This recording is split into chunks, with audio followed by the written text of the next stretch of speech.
The government's proposed anti-terror bill will get a second reading this week before being sent to committee for review. The Conservatives have moved to shorten the debate on the controversial legislation, which would grant the RCMP and CSIS a number of new powers. Opposition leader Tom Mulcair has said his party intends to vote against the bill, which he called dangerous and ineffective. And Tom Mulcair joins us now in studio to talk about it. So I want to get to Bill C-51. Yes. But first off, there was a threat issued from a Somali terror group, Al-Shabaab, this morning, encouraging attacks on the West Edmonton Mall. What was your reaction to hearing that? My reaction was, these are really important threats. We've got to take them seriously. That's why I have every confidence in our services and their ability to deal with them. We've seen any number of complaints and arrests in recent weeks, whether they were in Ottawa or elsewhere.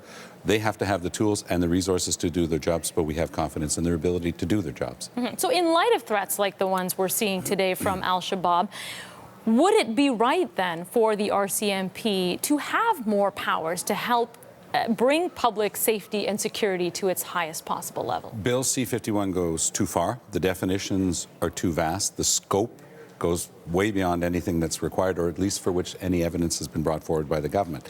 They're also incapable of saying what's not there now that they're adding with this bill. I've asked Mr. Harper any number of times this week to give examples. He can't do that.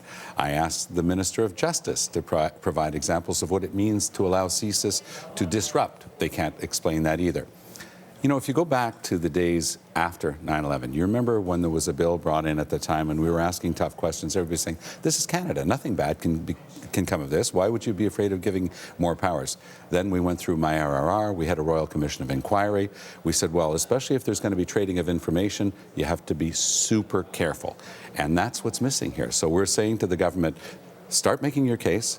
Start taking care of some of the things that are not in there. Mr. Obama, for example, is going after radicalization. So there's nothing in the Canadian bill on de-radicalization. We should be working with communities, so it goes too far on the one hand, and it's missing some important elements on the other hand. I know that you said that it's still a bit vague what is in the bill, but more specifically, what are you against right now that is in Bill C-51? It would allow the government to interfere with any group or individual, for example, contemplating protesting a pipeline, because that's an infrastructure that's caught by the bill. That's the type of example that we look at and say, whoa, this goes really beyond anything that anyone in Canada would have contemplated. You're allowed to have an expression of an opinion against the government's economic program. And they're saying, yet, if you have that sort of opinion now and you're acting on it, then you could be caught up in this web of investigation. And we're saying that that simply goes too far. So the NDP is standing up on a question of principle. We have convictions, but we also have the courage of those convictions. Now, the Conservatives and Liberals will be voting together to try to get this bill adopted. The NDP is going to stand up, propose amendments, hope that they won't do the same thing they did this week, which is to cut short debate, allow experts to come in. And, of course, if the Conservatives and Liberals push this thing through the way it is, the NDP will once again stand up and vote against it. And Harper has, in no uncertain terms, sort of painted the NDP as just being contrary. You know, we've put something forward, so you are against. How do you read that? We are a strong opposition, but we have a history. People know our principles. There have been times in the past where things have been very popular, and as they played out, Canadians said, well, that was a mistake historically. Putting 500 people in jail in Quebec without trial or accusation turned out to be a terrible historic mistake, but if you had done a poll back then, everybody was in favor of it. Today, you ask people if they want more security, the answer is always going to be yes. But the question is, have people really looked at the detail of this? And that's why the types of questions you're asking today are so important, so people can start to get a sense of what's involved. If we get the expert testimony, if Mr. Harper doesn't try to cut off debate in parliamentary committee, I think a lot of Canadians are going to start to realize that we have to have both. We have to take care of security, the example you just gave of the West Edmonton Mall threat, but we've also got to make sure that protecting our rights and freedoms is part and parcel. It's not a question of a trade-off, one versus the other. That's the Stephen Harper approach.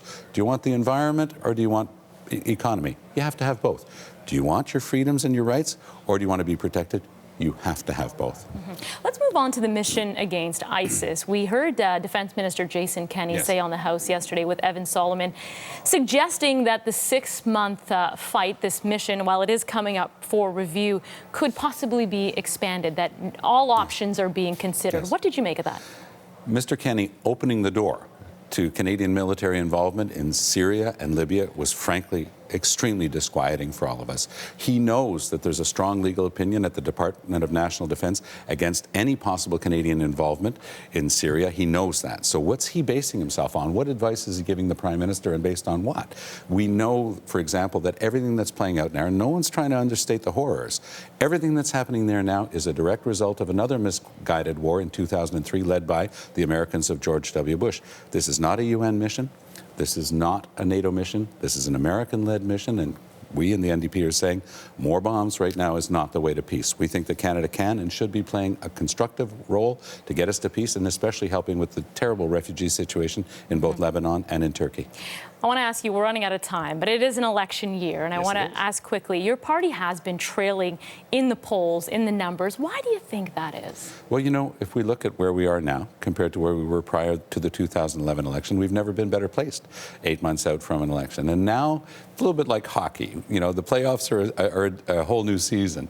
With regard to politics, it's very much the same way. People do realize that the NDP has been the only powerful voice to have ever stood up and taken on Stephen Harper's Conservatives. They appreciate that.